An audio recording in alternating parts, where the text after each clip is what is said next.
Hello everyone, I am Anisha. I am back with our Manali tour vlog and this is the second part of Manali tour vlog. Guys, you saw our train journey in the previous vlog, that's been part 1. And you saw there that after we got off the train at Kalka station, we took a toy train from there and left for Shimla. In this part I will share where I went after reaching Shimla.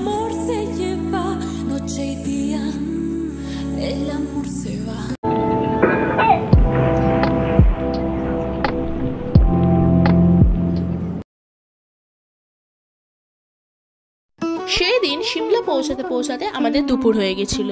দেন আমরা lunch করে fresh হয়ে rest নিয়ে বেরিয়ে পড়েছিলাম মল রোডের কাছেই কালীবাড়ি দর্শনে। মন্দিরের ভিতরে ক্যামেরা করা নিষেধ, কিন্তু এই জায়গাটায় ক্যামেরা করা নিষেধ ছিল না বলে এই জায়গাটাতেই ক্যামেরা করেছিলাম। দেন আমরা সবাই মিলে চলে যাই মল রোডে। তো কিছুদিনের মধ্যে যেহেতু 25 ডিসেম্বর আসতে চলেছে, তাই এখানে যে চার্চটা ছিল সেটা খুব সুন্দর করে লাইটিং দিয়ে সাজানো হয়েছিল। আর মল রোডে কিছুক্ষণ সবাই মিলে ঘোরাঘুরি করলাম, দেন চার্চের সামনে ফটো তুললাম। দেন কিছু খাওয়া দাওয়া করার পর, মানে স্ন্যাক্স টাইপ অফ খাওয়ার পর আমরা চলে যাই আমাদের হোটেলে। তখন খুব একটাও রাত নয়, প্রায় সন্ধেই বলা যেতে পারে। সবাই হোটেলে গেছিলাম বটে, তবে রাত বেশি না হওয়ায় আমি, মা, বাবা, বোন আর মামা মামি মিলে বেরিয়ে পড়েছিলাম সিমলা শহরটা ঘুরে দেখার জন্য। বাকিরা হোটেলেই ছিল। আমরা বেশি দূর যাইনি, কারণ রাস্তা ঘাট তো চিনি না এখানকার। তবে সামনাসামনি ঘুরতে গিয়েই আমরা এই গুরুদ্বারাটা দেখি এবং আমরা সেখানে ভিজিট করি। এখানে সবাই গান করছিল এবং প্রেয়ার করছিল।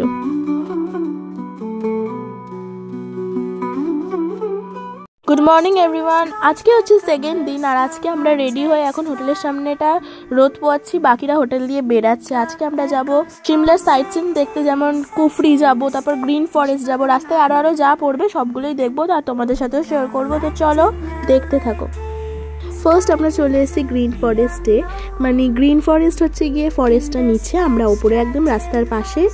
এটা একটা ভিউ পয়েন্ট যেখান দিয়ে সবাই ফটো তুলছে, ভিডিও করছে। আর আজকে আমরা খুব ভালো ফটো তুলতে পেরেছি বিকজ অফ দ্যাট ওয়েদারটা প্রচুর ক্লিয়ার, সানি ডে, এর জন্য ভালো ফটো উঠেছে। আর এই জায়গাটা জঙ্গল টাইপের, এটাই হচ্ছে গিয়ে একটা ভিউ পয়েন্ট হয়ে গেছে যে গ্রিন ফরেস্ট নামে। তেমন কিছু এখানটায় নেই।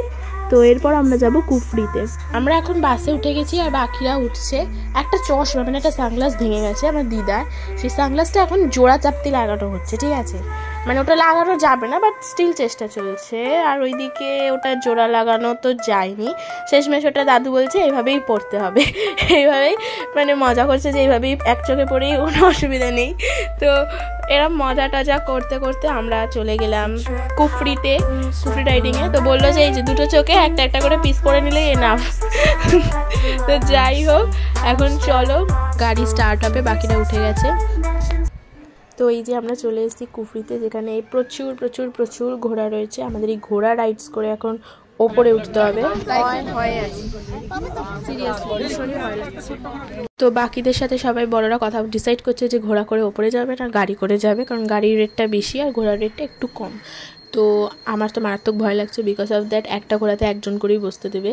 এবার আমি যখন ছোট্ট ছিলাম অনেক, তখন তো এসেছিলাম, তো তখন মায়ের সাথে বসেছিলাম। বাট এইবারে ইভেন আমার সাথে আমার বোনকেই বসতে দিচ্ছে না। হ্যাঁ, এমনিতেও আমি আমার বোনের সাথে বসতাম না বিকজ অফ দ্যাট আমি মারাত্মক ভয় পাচ্ছি, একাই বোনকে নিয়ে বসতাম না। বাট বোনকেই আমার সাথে বসতে দেবে না, তো পুরো একা বসতে হবে। কিন্তু আমার যেহেতু নিজের বোন আর একটা বোনও গেছিলো, তো ওদের দুজন যেহেতু ছোটো দুজনেই, তো ওদেরকে রিকোয়েস্ট করে একটা ঘোড়াতে বসানো হয়েছিল।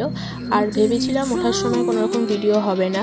রাস্তার অবস্থাটা একবার দেখো, মানে এরকম পুরো কী বলবো, এরকম পাথরে ভর্তি আর সাইডে পুরো খাদ। তো ভেবেছিলাম ভিডিও হবে না, কারণ আমি ফোন টোন সব ব্যাগে ঢুকিয়ে দিয়েছি ভয়তে। এই ভিডিওগুলো বাবা করেছে। বাবাকে মানে আমি চিৎকার করে ধরে বসো, ভিডিও করার দরকার নেই, বাট তাও বাবা করেছে। আর এদিকে সবাই আসতে পরপর ফার্স্টে ছিল একটা মামা, তারপরে বাবা, তারপরে আমি, তারপরে মায়ের মা, তারপরে হচ্ছে গিয়ে মামার ঘোড়াটা, দেন হচ্ছে গিয়ে আমার দুটো বোন, আর ওদিকে মামি। আমার তো মারাত্মক ভয় লাগছিল, মানে আমার মনের মধ্যে যে তখন কী চলছিল শুধু সেটা আমিই জানি। 2000 years later. উনি নামলাম ঘোড়া দিয়ে, এরা এখনো নামেনি ঘোড়া দিয়ে। যে গুজু ভয়তে হয়ে গেছে, শুধু ওর না, আমাদের সবারই ভীষণই ভয়ঙ্কর একটা অ্যাডভেঞ্চার ছিল। মানে ঘোড়াগুলো এতই বাজে যে খাদের দিকে মানে দিয়ে ওরা হাঁটবে। ওরা যে গুজু মানে ঘোড়াগুলো এতই বাজে, খাদের দিকে দিয়ে হাঁটছে। খুব ভয়ঙ্কর একটা এক্সপিরিয়েন্স ছিল, বাট স্টিল নিউ জিনিস, অ্যাডভেঞ্চার ভালোই লাগে। দেখি ফাইনালি আমরা যে মেইন ভিউ পয়েন্টটা সেখানে চলে এসেছি। আর এখন তো বেশ মজাই লাগছে, কারণ এখন ঘোরাতে নেই তাই। তো সবাই মিলে এখন হচ্ছে গিয়ে যে ফটো তোলার যে জায়গাটার ভিতর দিকটা সেখানটায় আছে। আর এখানে প্রচুর চমড়ি গাই ছিল, চমড়ি গাই বলে, আমি ওখানেই শুনেছি চমড়ি গাই বলে, তাই আমি বলছি। আমি অ্যাকচুয়াল নামটা ঠিক জানি না। তো আমরা যখন এসেছিলাম মানে 2016-তে, তখন এই জায়গা মানে পুরো জায়গাটা বরফে ঢাকা ছিল, বাট এখন বরফে নেই। এখন একটা মানে সানি ওয়েদার, সানি ডে বলা যেতে পারে, কোনো বরফ তো নেই, বাট ইটস ওকে। আর এই খরগোশগুলো সব বড় বড় গুলুমুলু খরগোশ, এগুলো ফটো তোলার জন্য বলছিল, বাট স্টিল আমরা ফটো তুলিনি। তো চলো, খাওয়া দাওয়া তো হবেই, ফটো তোলা তো হবেই।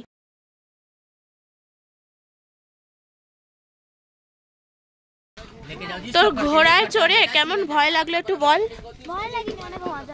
হ্যাঁ, কাঁদছিলিস তো, এখন ব্লগ বলছি বলে ঢপ দিচ্ছিস বল। আমরা তো ভীষণই ভয় ছিলাম, মানে আমি। Para que recuerdes, tú eres mi presente y este 25 sepas que pasaremos la noche buena brindando bajo las estrellas por todo lo bueno y lo একটা মন্দির ছিল, তো সেখানেই আমরা উঠছিলাম। হ্যাঁ ভাই, তো এনারা হচ্ছে কি আর একটা ফ্যামিলি, মানে আমাদের সাথেই এসছে, মানে আমাদের কেউ না, বাট আমাদের সাথে এসছে। আমরা যে আঙ্কেলটা মানে যে ট্যুরিস্ট আঙ্কেলটার সাথে এসেছিলাম, যে আমাদের গাইড করেছে পুরো ট্যুরটা, তার সাথেই এনারাও এসেছিলেন। তো এনারাও তো বললেন ভয় পেয়েছে, মানে সবারই মানে একটা ভয় সবারই লেগেছে। আর ঘোড়াগুলো এমনই যে পুরো খাদ দিয়ে যাচ্ছে। আর এখানে আমাদের খাওয়া দাওয়া চলছে, ওইদিকে মামা ক্যামেরা বের করেছে, কারণ খাবার পর আমরা ফটো তুলবো। ফটো তোলার পর আমাদের আবার ঘোড়ায় করে নামতে হবে। মাই গড। তো হর্স রাইডিং করার পর আমরা চলে এসেছি, অ্যান্ড আমরা আমাদের বাসও ছেড়ে দিয়েছে, আমরা এখন হোটেলে যাচ্ছি। আজকে মানে এখন অনেকটাই দুপুর হয়ে গেছে, বাট এতই রোদ, এতই একটু সানি ডে যে মানে এখানে পাহাড়ি অঞ্চলে তো একটু দুপুর হলেই অন্ধকার হয়ে আসে, বাট এখানে আজকে একদমই সেটা বোঝা যাচ্ছে না। তো চলো সবাই মিলে এখন যাব আমরা হোটেলে, কারণ এখন অনেক দুপুর হয়ে গেছে, লাঞ্চ করতে হবে। আর হর্স রাইডিং কিন্তু বয়স্করা কেউ করেনি।